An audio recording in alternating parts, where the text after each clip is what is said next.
Hello friends, स्वागत है आप सभी का एक नए वीडियो में। आइए जानते हैं आज के मुख्य समाचार। खास खबर है, नई जानकारी है। उत्तर प्रदेश के मुख्य समाचार जो 1 जून को होने वाले कई बड़े बदलाव साथ में लेकर आए हैं। आपके फायदे की जानकारी, बने रहिए हमारे साथ, जानेंगे पूरा अपडेट। तो चलिए शुरू करते हैं।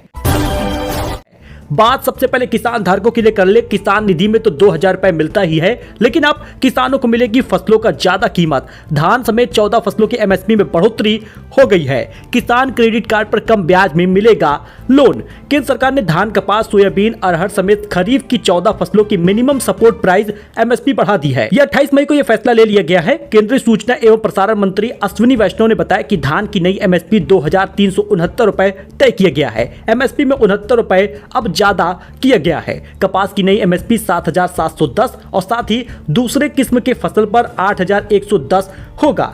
बाकी मूंगफली का समर्थन मूल्य 480 रुपए बढ़ा दिया गया है। और आप बाकी फसल का एमएसपी कितना बढ़ा है इसको भी देख सकते हैं। तो कानपुर में मोदी के पास जाने वालों की होगी जांच। यूपी में कोरोना के केस लगातार बढ़ रहे। कानपुर में पीएम मोदी आएंगे। बीएचयू में डॉक्टर भी पॉजिटिव है। कानपुर में मोदी के पास पहुंचने वालों की कोरोना जांच हुआ रहना चाहिए। यूपी में बिजली कर्मी ड्यूटी से गायब होंगे तो नौकरी से भी जाएंगे। इस सरकारी फरमान के बाद झुक गए कर्मचारी। 29 मई से होने वाली हड़ताल टल गई है। यूपी पूर्वांचल और दक्षिणांचल बिजली वितरण कंपनियों के निजीकरण के विरोध में आर पार की लड़ाई में उतर चुके कर्मचारियों ने कदम पीछे खींच लिया है, क्योंकि सरकार ने जैसे ही कहा कि अगर ड्यूटी से गायब तो नौकरी से भी गायब हो जाएंगे, तब से कर्मचारी झुक गए और 29 मई वाली हड़ताल को टाल दिया। यूपी किस जिले में 3,30,000 यूनिट के नहीं मिलेंगे राशन, सामने आई है बड़ी वजह। वैसे तो यूपी के तमाम ऐसे जिले हैं जहां पर इन यूनिट धारकों का राशन कार्ड रद्द हो जाएगा। उत्तर प्रदेश में फ्री राशन मिलने वालों के लिए अब राशन कार्ड में मौजूदा सदस्यों की ई-केवाईसी कराना अनिवार्य है। मतलब राशन कार्ड में 6 लोग हो तो 6 लोगों का ई-केवाईसी होना जरूरी है। एक का भी नहीं हुआ तो पूरा राशन कार्ड चला जाएगा, रद्द हो जाएगा। जी हाँ, इसमें यूनिट ब्लॉक नहीं हो रहा, पूरा राशन कार्ड रद्द हो रहा है। बहुत सारे लोगों ने तो ई-केवाईसी कराई थी, उसके बाद भी उनका राशन कार्ड रद्द हो गया। ये केवाईसी 30 जून तक चलेगी। गाजियाबाद में कुछ 4 लाख से ऊपर राशन कार्ड धारक हैं, जिसमें 19 लाख यूनिट हैं। अब मिली जानकारी मुताबिक इसमें 3,30,000 यूनिट ने अपना ई-केवाईसी नहीं कराया। ई-केवाईसी नहीं कराए तो 30 जून के बाद राशन नहीं मिलेगा। हालांकि आप 30 जून तक फ्री राशन ले सकते हैं। अभी 30 मई से लेकर 10 जून तक जून महीने का राशन वितरण होगा, जिसमें गेहूं चावल मिलेगा। दिल्ली से सटे गाजियाबाद के इलाकों में यूपी के राशन कार्ड धारक दिल्ली से राशन लेते हैं। नौकरी में नहीं चलेगी नवाबी, बर्खास्त होते ही पेंशन से धोना पड़ेगा हाथ। सरकार ने बड़ा फैसला जारी किया, पूरी डिटेल जान लीजिए। क्योंकि पेंशन रूल पर पीएसयू एम्प्लॉय के लिए एक नया नियम आ गया है। केंद्र सरकार ने पीएसयू कर्मचारियों के लिए एक बड़ा फैसला लिया है, जिसके तहत नौकरी से निकाले जाने के बाद रिटायरमेंट के फायदे आपको नहीं मिलेंगे। इसका मतलब यह है कि आपको रिटायरमेंट का पैसा भी नहीं मिलेगा, पेंशन भी नहीं मिलेगी। कार्मिक मंत्रालय ने नियमों में बदलाव किया है, जिसके अनुसार पेंशन और ग्रेच्युटी जैसे लाभ जब्त हो जाएंगे। इसलिए कर्मचारियों को सही तरीके से काम भी करना होगा, जिम्मेदारी से काम करना होगा, वरना नौकरी से अगर आप निकले, नवाबी करते पकड़े गए तो बर्खास्त होने के बाद पेंशन से हाथ धोना पड़ेगा। तो आखिरकार यूपी के जिले में पेंशन धारकों पर लटक गई है तलवार। बैंक अकाउंट से होगी रिकवरी। बता दें, प्रयागराज हो या लखनऊ हो या फिर बनारस हो, बहुत से ऐसे वृद्धावस्था पेंशन धारक हैं जो मृतक हैं, फिर भी लाभार्थी का परिवार लाभ ले रहा था और काफी समय से पेंशन प्राप्त कर रहा था। कुल मिलाकर 12 से 24 हजार रुपए हड़पे हैं। अब इसका रिकवर भी हो रहा है। हम आपको सिर्फ प्रयागराज जिले की बात बता रहे हैं, जिसमें 3,912 लोग ऐसे ही मृतक पाए गए, लेकिन परिवार पेंशन ले रहा था। लेकिन अब विभाग ने कह दिया है कि 25 मई की रिपोर्ट आ गई है। अब इसके बाद ग्राम पंचायत सचिव की रिपोर्ट के बाद मृतकों के जारी पेंशन की रिकवरी होगी। इससे पहले किसी मृतक को कितनी पेंशन मिली है इसका ब्यौरा निकाला जाएगा, फिर बैंक खातों में उसकी रिकवरी होगी। यानी बैंक अकाउंट से पैसा निकाल लिया जाएगा, आपके पैसा आपके अकाउंट में नहीं रहेगा। ऐसे में अगर आपके पास पेंशन आती है तो उसको आप निकाल ले। पेंशन धारक हैं तो पेंशन प्राप्त होती है, तो आपको ये सबूत भी देना होगा कि आप सच में पेंशन धारक हैं, जीवित हैं और आप इसका लाभ ले रहे हैं। इसके लिए आपको अकाउंट से पैसा निकालना होगा। तो लखनऊ में नजर आ गया ईद उल अजहा का चांद। बकरीद 7 जून को मनाई जाएगी, सिया सुन्नी चांद कमेटी ने ऐलान किया है। लखनऊ में बुधवार को ईद उल अजहा का चांद नजर आ गया है। सिया मरकजी चांद कमेटी के अध्यक्ष मौलाना सैफ अब्बास और सुन्नी मरकजी चांद कमेटी के अध्यक्ष मौलाना खालिद रशीद फरंगी ने इसका ऐलान किया है। लखनऊ चिड़ियाघर 29 मई से खुल गया है। बर्ड फ्लू अलर्ट के बाद 14 दिनों तक बंद था। निदेशक बोले बायो सेफ्टी इंतजाम किए गए हैं। लखनऊ चिड़ियाघर को 29 मई से एक बार फिर से आम दर्शकों के लिए खोल दिया गया है। यह जानकारी चिड़ियाघर के निदेशक अदिति शर्मा ने दी है। तो दोस्तों, नौतपा पर बाबा विश्वनाथ का फलों के रस से अभिषेक हुआ। मंत्रों के बीच इत्र और फूल भी चढ़ाए गए। पुजारियों ने प्रार्थना की जग का ताप शांत करे। जी हां दोस्तों, आप विजुअल देख सकते हैं। नौतपा में श्री काशी विश्वनाथ के गर्भगृह में बाबा को फसलों के रस से अभिषेक किया गया। साथ ही खास मोगरा, गुलाब जैसे शीतल और सुगंधित इत्र और पुष्पमालाएं बाबा को अर्पित किए गए। अयोध्या में धड़ाधड़ जमीन खरीद रहे हैं अमिताभ बच्चन।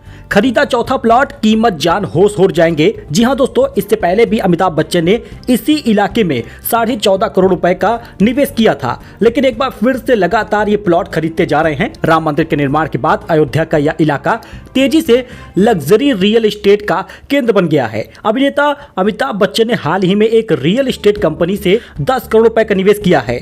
यह कंपनी फिल्म निर्माता आनंद पंडित की है। अयोध्या में धड़ाधड़ जमीन खरीद रहे हैं। बीएचयू प्रोफेसर बोले कोविड की चौथी लहर 28 दिन रहेगी, वैक्सीनेशन वाले भी संक्रमित होंगे। कानपुर आईआईटी एक्सपर्ट ने कहा ये फ्लू जैसा होगा। यूपी में कोविड के नए वेरिएंट ने पहली मौत आगरा में हुई है और 40 एक्टिव पेशेंट होम आइसोलेशन में हैं। सबसे ज्यादा एक्टिव पेशेंट नोएडा, गाजियाबाद में मिले हैं। एक्सपर्ट मान रहे हैं कि कोविड की चौथी लहर आती है तो उसका असर 21 से 28 दिन तक रहेगा। हालांकि यह दूसरी लहर की तरह जानलेवा नहीं होगा। जिन लोगों ने वैक्सीनेशन करवाया है वह भी एहतियात बरते, क्योंकि वैक्सीनेशन नए वेरिएंट का असर होने से नहीं रोक सकता। इतना जरूर है कि पुराने वैक्सीनेशन की इम्यूनिटी अभी भी पूरी तरह कमजोर नहीं हुई। यूपी में कोरोना पॉजिटिव केस आप देख सकते हैं। वहीं पर पीएम मोदी 30 तारीख को यानी 30 मई को कानपुर आ रहे हैं। ऐसे में पीएम मोदी के करीब जितने भी लोग आएंगे वो पहले से कोविड जांच कराए रहेंगे। तो हर रोज मैं आपको किसान निधि और पेंशन से लेटेस्ट न्यूज देता रहता हूं। इस बीच आपको बता दें, यूपी के जिले में 48,000 किसानों पर संकट आ गया है। ई-केवाईसी न कराने से सम्मान निधि रुक जाएगी, 20वीं किस्त नहीं मिलेगी। मेरा काम पहले से आगाह करना है जिससे कि आप अपना काम पूरा कर ले और किसान निधि आपके खाते में भी आए। जब 2,000 रुपए क्रेडिट होगा तो आपके चेहरे की मुस्कान मेरा ये काम सफल कर देगी। मेरी बताई जानकारी आप तक पहुँच जाए यही बेहतर है। इसलिए मऊ जिले में आपको बता दें तो 48,000 किसानों ने ई-केवाईसी नहीं कराई, जिससे उनकी प्रधानमंत्री किसान सम्मान निधि खतरे में है। जून में किसान निधि आने वाली है। 15 जून तक मोस्टली किसान निधि आ जाएगा। गलती से निधि सरेंडर करने वाले किसानों को दोबारा आवेदन करने का मौका भी मिलेगा। डेटा को अपडेट किया जा रहा है। उप कृषि निदेशक ने ई-केवाईसी कराने की अपील की है। ई-केवाईसी नहीं होगा तो इस बार किसान निधि अटक जाएगी। यूपी में अब 3 महीने के भीतर मिलेगी निराश्रित महिलाओं को पेंशन। एसएमएस से मिलेगा फॉर्म का पूरी डिटेल। दोस्तों, बड़ी खबर आ रही है। यूपी में अब 3 महीने के भीतर निराश्रित महिलाओं को पेंशन मिल जाएगी। पहले 4 महीने के अंतर पर पेंशन मिलती थी, लेकिन अब 1 महीना कम कर दिया गया है। आवेदन के बाद सत्यापन कर पेंशन देने के लिए 4 महीने का समय निर्धारित था, अब इसे 1 महीने घटा दिया गया है। आप हिंदुस्तान वेबसाइट पर जाकर जानकारी ले सकते हैं। बाकी हम सारी जानकारी टाइटल में डाल देते हैं, कॉपी करके गूगल पे सर्च कर लीजिए। यूपी में महिला कल्याण विभाग अब पति की मृत्यु के बाद निराश्रित महिलाओं को पेंशन के लिए आवेदन करने के 3 महीने के भीतर धनराशि खाते में भेजेगी। हर महीने का 1,000, 3 महीने का 3,000 मिलेगा। फिलहाल निराश्रित महिलाओं को 1,000 रुपए प्रति महीना मिलता है और लाभार्थियों की कुल संख्या 35 लाख से ज्यादा है। अब इसी प्रकार से वृद्धावस्था पेंशन हुआ या दिव्यांग पेंशन हुआ, 4 महीने के बदले 3 महीने में ही प्राप्त हो जाएगा। क्योंकि अगर एक पेंशन राशि में 1 महीने घटाया गया है तो बाकी पेंशन राशियों में भी यही प्रकार का नियम लागू होगा। 3 महीने में ही आवेदन की जांच कर निराश्रित महिलाओं की पेंशन स्वीकृत कर दी जाएगी। यूपी में इन राशन कार्ड धारकों को बड़ी राहत मिल गई है। अब इनका नाम अपने आप जुड़ जाएगा। यूपी में राशन कार्ड धारकों को बड़ी राहत दे दी गई है। अब शादी के बाद लड़कियों को मायके से ससुराल जाने के बाद राशन कार्ड में अपना नाम जुड़वाने की मशक्कत नहीं करनी पड़ेगी। मतलब ये है कि जैसे ही आप अपना राशन कार्ड से अपनी बेटी का नाम हटवाएंगे तो आपसे तुरंत वेबसाइट पूछेगा कि आप किस नए पते पर अपनी बेटी का नाम राशन कार्ड से जुड़वाना चाहते हैं। तो आपने जहां शादी की है अपनी बेटी की, तो वहां पर आप राशन कार्ड में उसका नाम जुड़वा सकते हैं। मतलब जैसे ही नाम कटेगा उसी दिन नाम जुड़ भी जाएगा। अयोध्या में शराब के बाद नॉनवेज बैन हो गया। इन जगहों पर बिल्कुल नहीं होगी बिक्री, हटाई जाएगी दुकानें। अयोध्या में अब रामपथ, धर्मपथ, 14 कोसी परिक्रमा, पंचकोसी परिक्रमा मार्गों पर मांसाहारी खाद्य पदार्थों की बिक्री पूरी तरह से प्रतिबंधित कर दी गई है। खाद्य उपायुक्त मानिक चंद्र सिंह ने अपनी टीम के साथ इन धार्मिक मार्गों पर भ्रमण करके नॉनवेज बेचने वाले दुकानदारों को हिदायत दे दी है। छत्तीसगढ़ से बड़ी खबर आ रही है। हनुमान मंदिर तोड़ने पर मचा बवाल तो बजरंग दल ने चर्च को क्रॉस तोड़कर भगवा झंडा लहरा दिया। जी हां, आरोप है कि मंदिर को मसीही समाज में कन्वर्ट हुए 3 ग्रामीण निर्बल सारथी, सूरज सारथी और हीरा सारथी ने तोड़ा है। उन्होंने कहा कि यह धार्मिक भावनाओं को आहत करके चोट पहुंचाने का षड्यंत्र है। फिलहाल बजरंग दल ने चर्च का क्रॉस तोड़कर भगवा झंडा लहराया है। तो पीओके में रहने वाले हमारे देश का हिस्सा एक दिन साथ आएंगे। राजनाथ सिंह ने बड़ा बयान दे दिया। रक्षा मंत्री ने कहा कि भारत तो ऑपरेशन सिंदूर के दौरान पाकिस्तान को कहीं ज्यादा नुकसान पहुंचा सकता था, फिर भी हमने संयम बरता। उन्होंने कहा पीओके के लोग हमारे अपने हैं। पीओके के अधिकतर लोग भारत के साथ एक कनेक्शन का अनुभव करते हैं। वहाँ पर रहने वाले कुछ लोग ऐसे हैं जिन्हें भ्रमित किया जा रहा है, बाकी पीओके भारत का हिस्सा है। सोना चांदी की नई कीमत आ चुकी है सामने। सोना 870 रुपए घट गया, 94,830 रुपए पहुंचा है। चांदी की कीमत 218 रुपए बढ़ गई, 97,664 रुपए प्रति किलो बिक रही है। कैरेट के हिसाब से आप गोल्ड सिल्वर का रेट देख सकते हैं।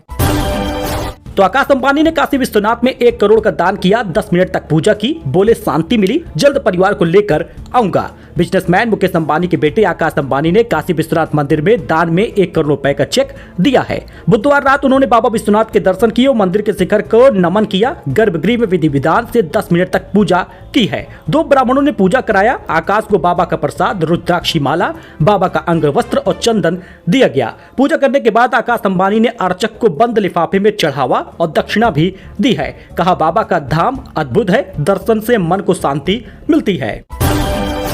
योगी ने कृषि विकसित संकल्प अभियान की शुरुआत की है। बोले पहले गेहूं का 1,000 रुपए मिलता था, अब 2,800 रुपए मिलते हैं। मुख्यमंत्री योगी आदित्यनाथ ने गुरुवार को पूर्व प्रधानमंत्री और भारत रत्न चौधरी चरण सिंह की पुण्यतिथि पर उन्हें श्रद्धांजलि दी। किसानों को एमएसपी का दाम मिल रहा, ये सब पहली बार ही हो रहा।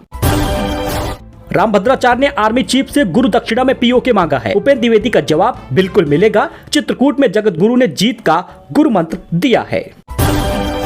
तो इस बीच यूपी में मौसम बदल चुका है। 6 शहरों में तेज बारिश हो रही है। सोनभद्र में सड़कों पर पानी भर गया। पूर्वांचल में बादल छाए हैं। 50 जिलों में अलर्ट है। यूपी में मौसम अचानक एक बार फिर से बदल गया है। गुरुवार सुबह लखनऊ, सोनभद्र, उन्नाव समेत 6 शहरों में बारिश हुई है। सोनभद्र में इतनी बारिश हुई कि सड़कों पर पानी भर गया। पूर्वांचल के ज्यादातर जिलों में बादल छाए हैं। लखनऊ में सुबह से ही ठंडी हवाएं चल रही हैं। आपको बताते चले कि कानपुर, गाजियाबाद, मिर्जापुर, रामपुर, नोएडा, फर्रुखाबाद में बारिश हुई है। आप इसका विजुअल भी देख सकते हैं। इसके साथ ही इन शहरों में हाल जान लीजिए। उन्नाव में तेज हवाओं के साथ 15 मिनट बारिश हुई है। सोनभद्र में गुरुवार दोपहर 30 मिनट तक बारिश हुई है। बाराबंकी में तेज हवाओं के साथ सुबह से ही बारिश हो रही है। मौसम क्यों बदला? मौसम वैज्ञानिक अतुल सिंह ने बताया कि अरब सागर से कम दबाव होने का क्षेत्र बना है जो उत्तर की ओर बढ़ रहा है। इसी वजह से यूपी में बारिश हो रही है। नौतपा का ये 5वां दिन है। अब तक यूपी के किसी भी शहर में हीट वेव नहीं चली। अब यूपी के 50 जिलों में बारिश का अलर्ट है। इन जिलों का नाम देख सकते हैं, जिसमें रायबरेली, अमेठी, सीतापुर, सुल्तानपुर, अंबेडकर नगर, लखनऊ का भी नाम है। आप अपने जिले का नाम देख सकते हैं। तो आखिरकार लखनऊ में टैक्सी ड्राइवरों के लिए नया नियम लागू हो गया है। ई रिक्शा, ऑटो और कैब पर लिखना होगा अपना नाम और मोबाइल नंबर। महिला आयोग ने की थी सिफारिश। सरकार ने ऑटो, ई रिक्शा, टैक्सी और ओला उबर जैसी कैब सेवाओं पर सख्ती करने के लिए एक नया नियम लागू किया है। अब लखनऊ समेत प्रदेश के सभी जिलों में, यानी आप किसी भी जिले के हो, उत्तर प्रदेश के हो, तो आपको जिस भी ई रिक्शा पे बैठ रहे हैं, टैक्सी बैठ रहे हैं, ओला उबर वाले सभी लोग ध्यान से सुने कि अब आपको अपना नाम, आधार और मोबाइल नंबर लिखना होगा। गाड़ी में स्पष्ट रूप से लिखना होगा। मोबाइल नंबर लिखना अनिवार्य होगा, वरना कड़ी कार्रवाई होगी। पाकिस्तान पीएम ने फिर से भारत से बातचीत की इच्छा जताई है। कहा दोनों देश मिलकर कश्मीर, पानी और आतंकवाद का मुद्दा हल कर सकते हैं। तो एक्सपर्ट बोले नए वेरिएंट पर मौजूदा वैक्सीन बेअसर है। कोरोना की चौथी लहर आई तो 28 दिन रहेगी। देश में 1326 केस सामने आए हैं। देश में कोरोना वायरस के मामले लगातार तेजी से बढ़ रहे हैं। मौतों की संख्या 14 हो गई है। 6 मौतें महाराष्ट्र में हुई है। एक्सपर्ट बोले कि नया वेरिएंट वैक्सीन का असर नहीं पड़ रहा। भारत में कोरोना के एक्टिव केसों की संख्या इस मैप के जरिए आप देख सकते हैं। जुड़ा अपडेट ये है कि अब कई जगहों पर मास्क भी देखा जा रहा है। 40 साल के एक व्यक्ति का इलाज के दौरान मौत हो गई। चंडीगढ़ से बुधवार को यूपी में रहने वाला व्यक्ति था। फिलहाल आपको बताते चले कि भारत में कोविड-19 के कुल 4 वेरिएंट मिले हैं। सो दोस्तों, ये कुछ अपडेट था, नई जानकारी थी। आई होप कि आपको पसंद आया हो। लाइक करिए, सब्सक्राइब करिए, हमारे साथ जुड़िए। लेटेस्ट न्यूज, लेटेस्ट खबर बस आपके लिए। फिलहाल के लिए इतना ही। धन्यवाद।